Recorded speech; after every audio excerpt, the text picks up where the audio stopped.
Webinar. My name is Emily Adams. I am one of the reference and instruction librarians here at the Walden Library. And joining me tonight is Andrea Lemieux, one of our other fabulous reference librarians.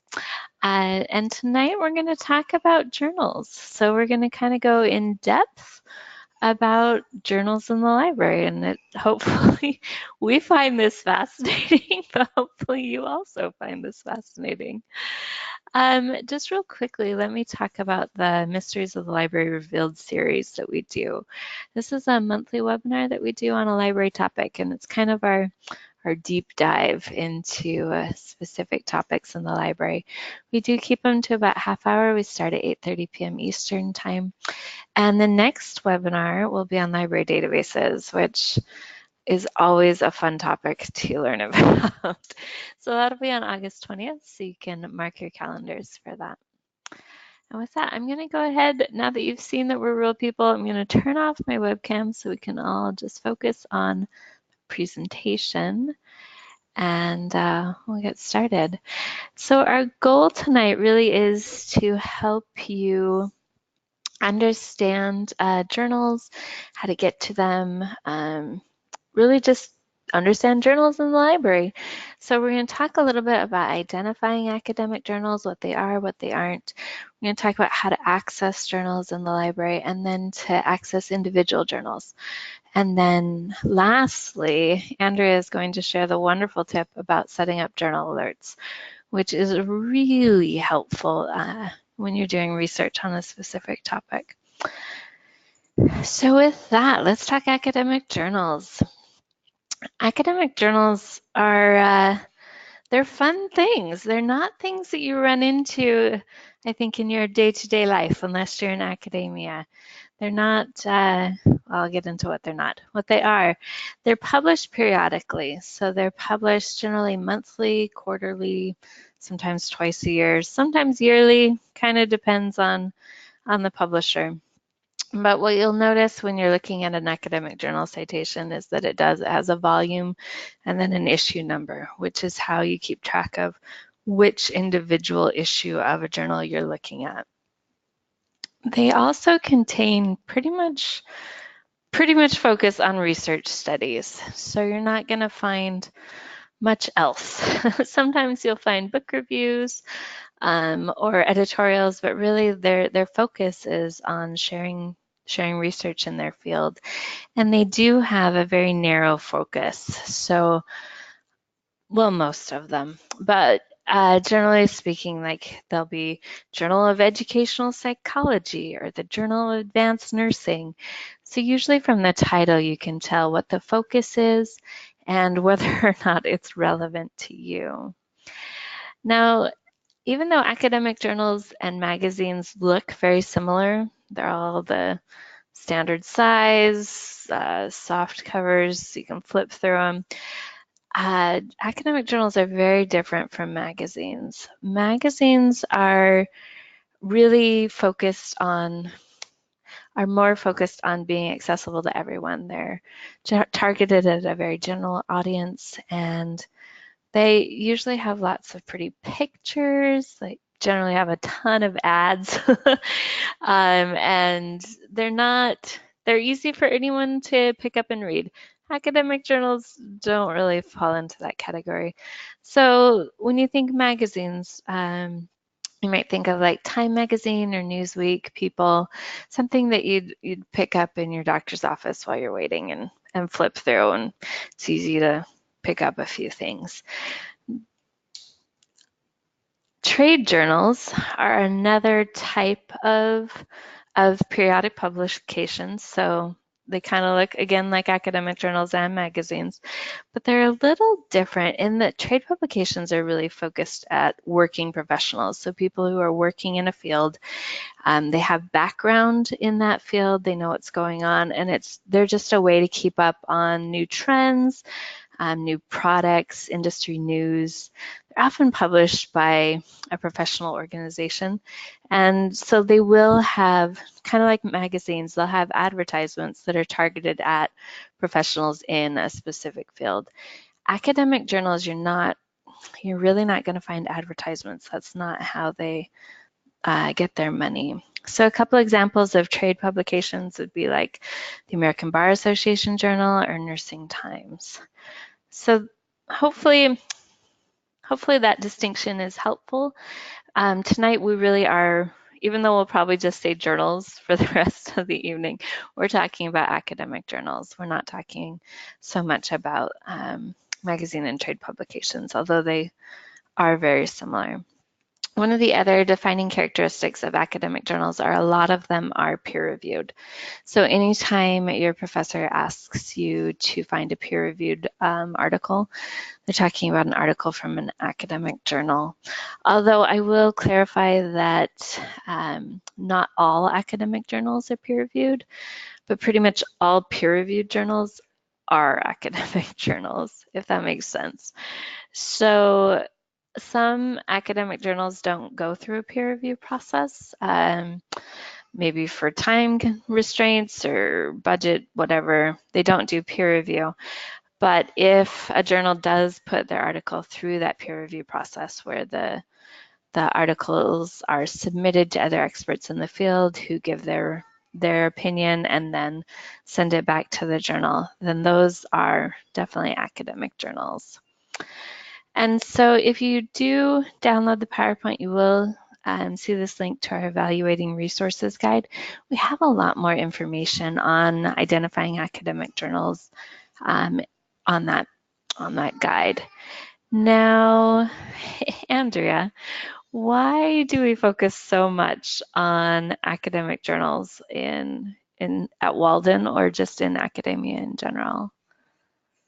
Well, Emily, that's really a great question, and students probably wonder that when they have those requirements for the assignments or discussions. It's mostly because that's where all of the reasons you just said, that's where that scholarly research is going to be found. So again, you're not going to find that type of research and level of research in magazines and newspapers, or YouTube or any of those other resources that we're all familiar with. And that's true for undergraduates and graduates. So it's just kind of getting used to looking at that type of information. Yeah, the research articles, it's really important to know what people are studying and what they're finding, what they're discovering. So just the other day I was talking to my husband and he's an economist and he was talking about a book he's reading and he said it's so easy to read. He's just like, I just fly through it. And I looked at him and I was like, you are such an academic. Like you expect things to be hard to read. And that's kind of how academic journals are. If you're reading an academic or peer-reviewed journal article, you're gonna have to put some effort into it. They're not just super easy to read. And that's funny because when we were talking about this the other day, we were trying to make an analogy of how can we explain the difference between academic journals and magazines. And really, academic journals are really CrossFit for your brain. So if there's any CrossFit people out there that like to push around tractor tires and do all kinds of crazy obstacles, well then academic journals are right up your alley. So they're going to exercise your brain that way. And then if you think of magazines and newspapers, it's a little bit more like that gym membership you get at Christmas, and you just kind of go on the treadmill once a month and you listen to your favorite music, and it's just not really that hard to kind of do that. So you can think about it like that: CrossFit versus your Christmas gym membership. That's perfect. Thank you. Okay, so now that we've talked about what academic journals are, let's talk about how to locate them in the library. And so I just want to keep picking Andrea's brain. So Andrea, why do you point students to specific journals in the library? Well, there's a few different reasons why you might want to go to a specific journal, and we're going to be talking about those here in a minute. But one of them is really if you have an article citation, then that's really the best way to see if we have it, to see if we even have the journal that the article was published in. Because if we don't have the journal, not going to have the article. And another reason, exactly. So that's probably the easiest way or the most straightforward. And then the other reason really is to stay up to date in your field. And again, this applies to both undergraduate and graduate students. So that's kind of what becoming a scholar and a student means, is kind of staying up to date in the field that interests you. Yeah, it really is. And journals are a good way to do that. So if you think of your your brick and mortar libraries, academic libraries, you go in and yes, they definitely have lots of books, but in the journal section, there are just rows and rows of journals. And this is what I'm gonna show you is as if you were going into a library and you go to the catalog and you say, "Hey, do you have this journal?" And then how do I access it? So I'm going to go ahead.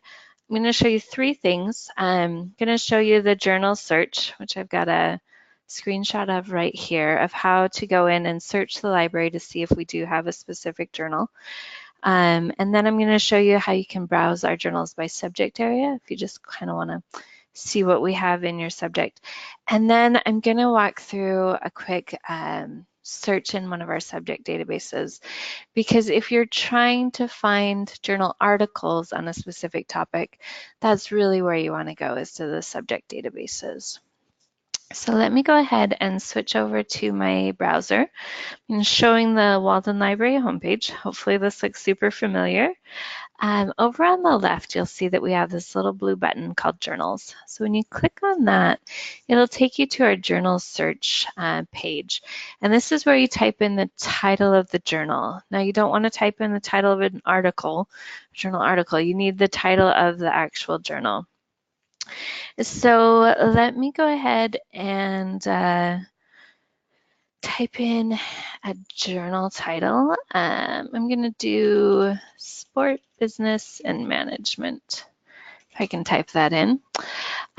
So when I click on search, what it's going to do is it's going to bring up a page with possible matches, and it's going to tell me if we have the full text and where we have the full text.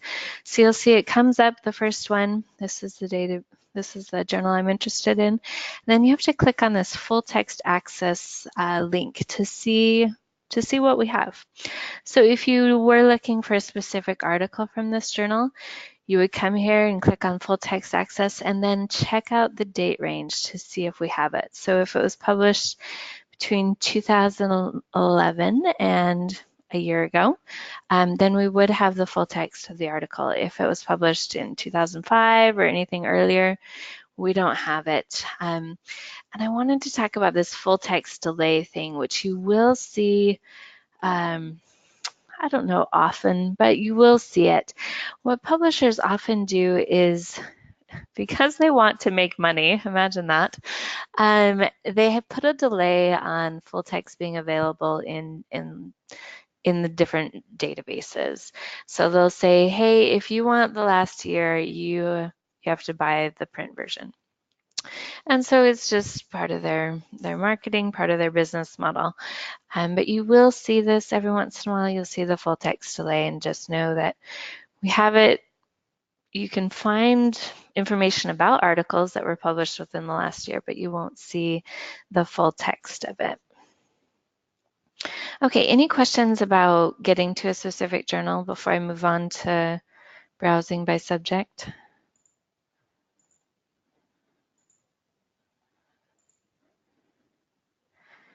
I've answered most of the questions, Emily, so I think we Perfect. can continue to move on, and that will clarify some of the answers I've given students so far. Yeah, I imagine most things will become clear as we go along. I'm going to jump back to the library homepage just to show this one more time.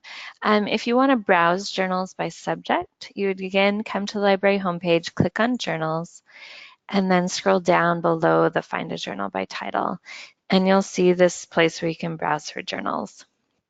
So if you click on this, again, it'll take me into our search, and you'll see all of these different subject areas. So if you were interested in any of these, wow, business and management, we definitely have a big collection there. Psychology is another one, social sciences and humanities. So if you did want to just browse through some journals on a subject area, you can come here, click on one, and then they'll be ordered alphabetically by title. So you could go through and just browse through and see what we have. So it's an option as browsing through 6,000 journals doesn't always sound like that much fun. So let me show you another way to get a feel for what journals might be publishing in your field. I'm going to go back to the library homepage. And this time, so if you're in a specific subject, for example, if you're interested in entrepreneurship and you just want to know, hey, what journals publish on this topic, you'd come here to subject resources and click on select a subject. And then you definitely want to go into business and management. Or if you're doing a nursing topic, you'd go into the nursing databases. And then if you scroll down a little bit, you'll see the business and management databases. You can click on that and then go into any of these just to get a feel for what's being published on a topic. So if you're looking for individual articles, of course, this is where you come. But let me just show you what you can do to recognize journals that might be of interest.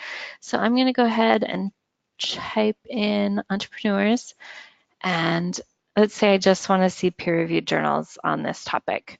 I can go up, scroll down, clicked on peer-reviewed scholarly journals. Now I click on search, and we can look through these and see, you can see the title of the journal right here below the article. So I see Academy of Management, Learning and Education. Might see some other interesting one. The Journal of Entrepreneurship Education might be a journal that I'm interested in. So you can just kind of scroll through, and here's another Academy of Management Perspectives. So you can just kind of scroll through and see which journals are publishing on a topic. And this will come in handy later when Andrea talks about setting up journal alerts. So I think, let me go back to my PowerPoint and make sure I covered everything. Okay, I did. Are there any questions about what I've shown before I hand it over to Andrea?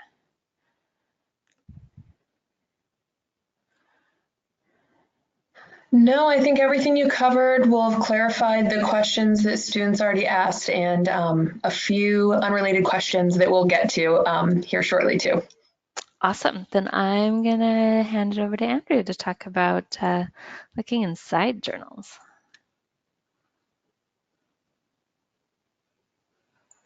Okay, so if you can let me know, Emily, that you are seeing the PowerPoint from my end, okay? I'm seeing the Word document. Okay, let's. Sometimes it's tricky with the screens. Okay, let me change out of here then. I have everything a little bit backwards.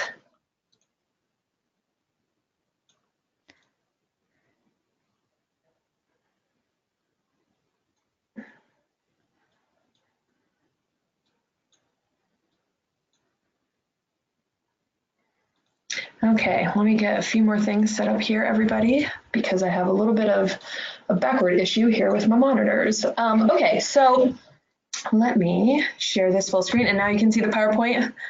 Yes. Okay, great. Actually, I don't, so let's see.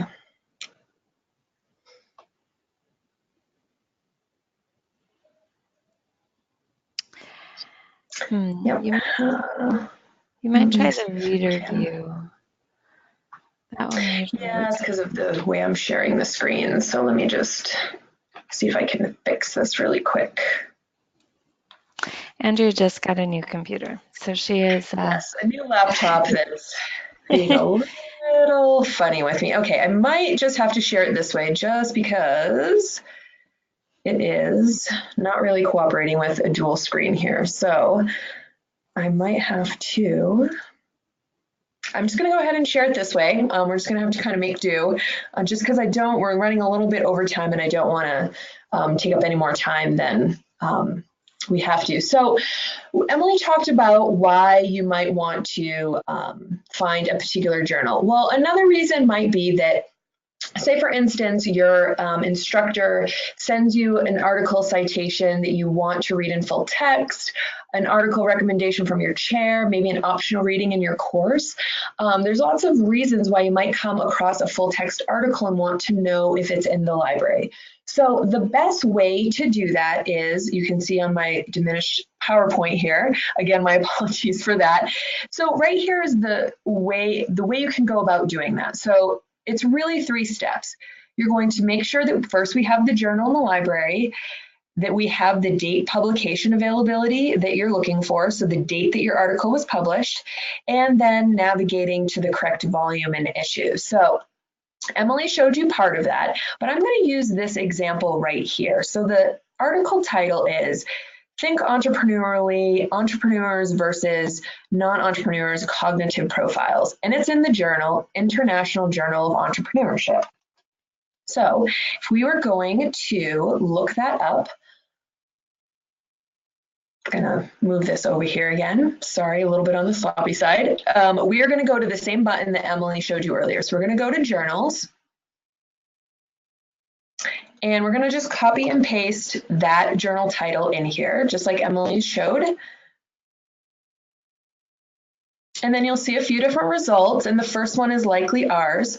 Again, we're going to click in full text access. Well, if you looked at the citation closely enough, it was published in 2018. So we need to make sure that one of these databases listed here has articles from 2018. Well, you can see that they're all up to the present day. So they all publish the most recent publications from this journal. So a particular database that I like and that I'm very familiar with is Business Source Complete. So I'm going to click in Business Source Complete. And now we see the journal publication information. So let's decode a little bit about what we're looking at here. So you can see some of the journal information. It's an American journal, so it's published in the United States. And what's interesting is it's peer reviewed, but it's actually only published once a year. So that's really kind of an interesting publication frequency. But we're going to go over here where it's listing all of the years, and we're going to click on 2018 because that's when it was published. So we actually don't have to sort through a whole list of volumes and issues because this publication is only it's only done once a year. So we don't have to worry about anything other than clicking on this first one here. So we're going to click on volume 22, issue 1, and we're going to just pretty much browse the articles so we can see there's 10 articles in this journal, and we're going to look for ours. Well, we don't have to go to 10 because it's right here at number 1. So to access the full text, we're just going to go to the PDF article right here.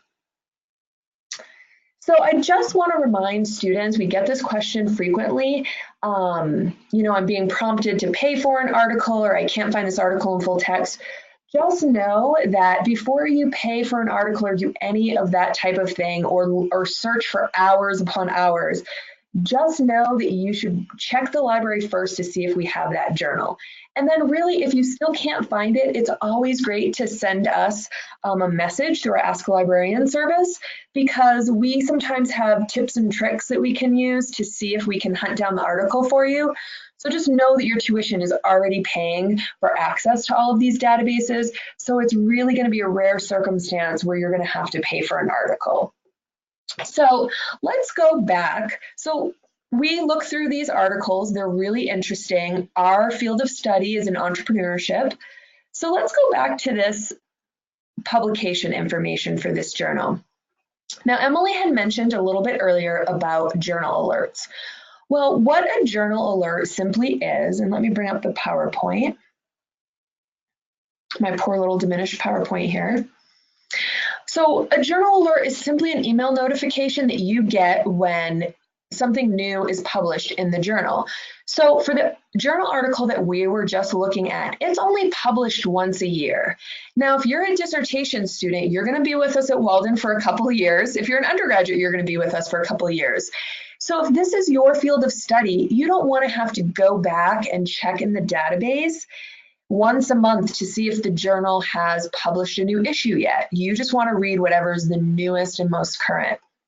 And that's what is great about a journal alert is you're going to get an email and it's already automatically set up for you. And what's interesting is that this works for magazines too. Now, this is a little detour. I know that we are only talking about journals tonight, but I'm going to show you, particularly for undergraduates, how this might work with a magazine that you're interested in reading. So why are journal alerts important? Again, keeping up in your field, but especially for dissertation students. I can't tell you how important it is to start reading in your field of study. So you are going to generate ideas and concepts for your dissertation research. So just know that if you are a new dissertation student, you should be signing up for some journal alerts in journals that cover your field of study. So let's go back and we're going to look at how do you sign up for a journal alert? Well, we're going to go through the same process as looking up the journal.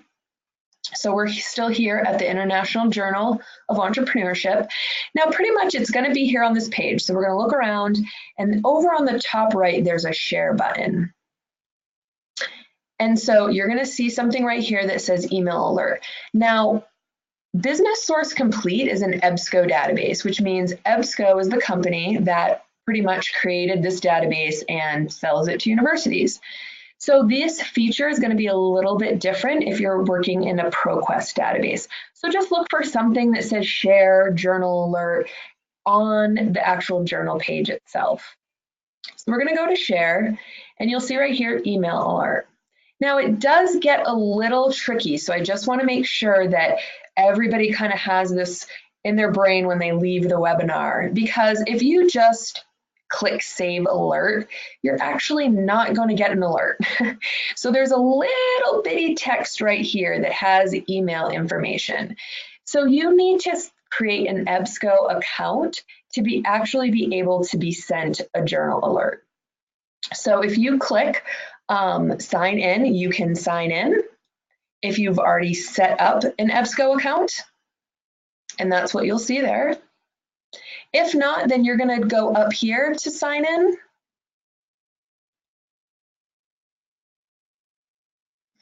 And you can create one now. So those are your options to do that. If you already have an EBSCO account, if not, you can do that. And so once you create your email alert, you can fill out that information and save it, and you're going to be getting an email for that. So let's look at one other title that I have here. So for instance, this is another magazine, Entrepreneur Magazine. So you can see Danica Patrick, NASCAR racer, driver, fancy lady there on the top.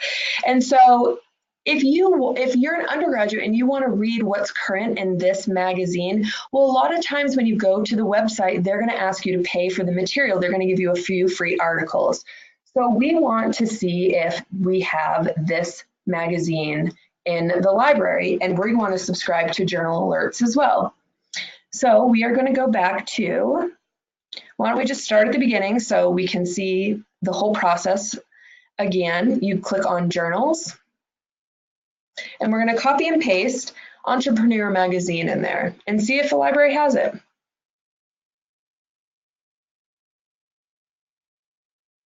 And it's most likely this first one here because all the other ones are not quite matching the title. And we're going to see if we have access to full text.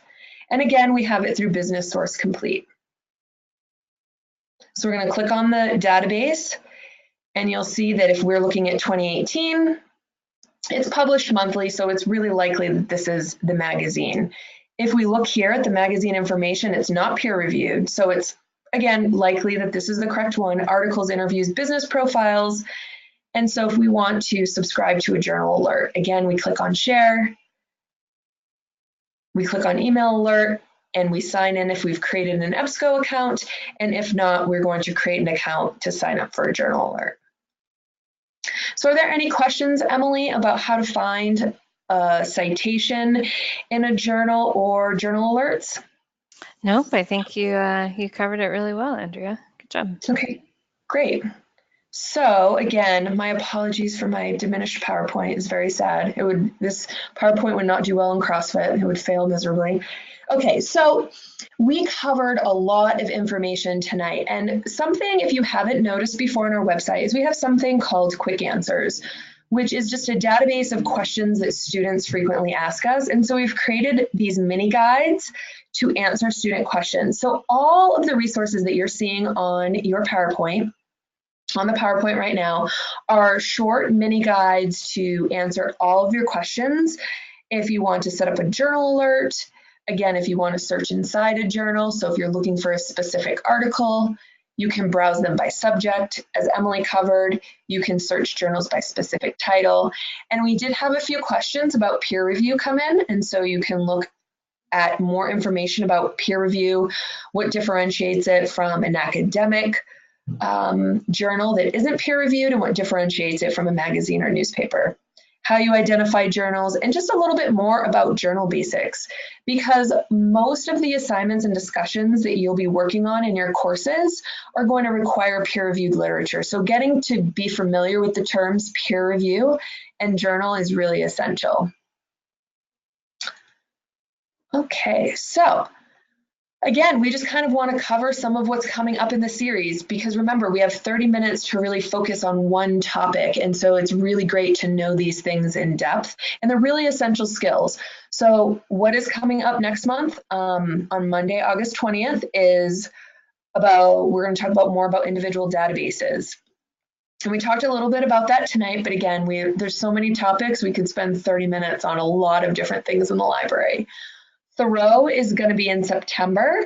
Thoreau is one of our multi-database search tools, and so that's a great tool to know how to use in the library. And then in October, we're going to kind of compile a whole bunch of things that we've brought up to students, that students have pointed out to us for time-saving tips and tricks about how to use the library and find the information that you need for assignments and discussions, as well as for more in-depth research that our graduate students are doing. So we're just a bit over time, so not bad with me fiddling with my PowerPoint. What other questions do we have, Emily? Anything that we can go back to and answer? There's a question about the recording. We are recording tonight's webinar. When it ends, I will stop the recording. And then tomorrow, probably right around this time, you'll get an email with the link to the recording so that you can access this and watch it again. And also, Andrew, would you mind showing the library website where you can access the webinar archives? Oh, absolutely. Because we have been doing this webinar series for about a year, so we have recordings of a bunch of these Mysteries of the Library Revealed webinars. So if you are interested in peer review, we have one where we talked peer review in depth. It was fun. I was involved in that one. So if you just go to the homepage and go to library skills, then you'll see that you can, or you can go to library skills. There are many ways to get there. You'll see the recorded webinars there in the center. So please, and we will be posting this one there too, along with the PowerPoint, just as soon as we get the recording cleaned up. So yeah, feel free to explore these. We have a full webinar just on full text. So if you are having questions like with Find at Walden or just accessing the full text of articles, that's another one where we talk about it. There's a lot. Some of these questions seem really straightforward, and then you get a librarian talking about it, and it's like, oh, this isn't quite so straightforward. Okay, so hopefully we answered most of your questions. I'm going to go ahead and end the recording. Thank you all for attending. As you leave, there is a feedback form. If you'd like to take just a couple minutes to fill that out, let us know how we did and what you'd like to see in future webinars, because we are always looking for ideas of what would be helpful to you. So with that, thank you everyone for attending, and I'll go ahead and stop the recording.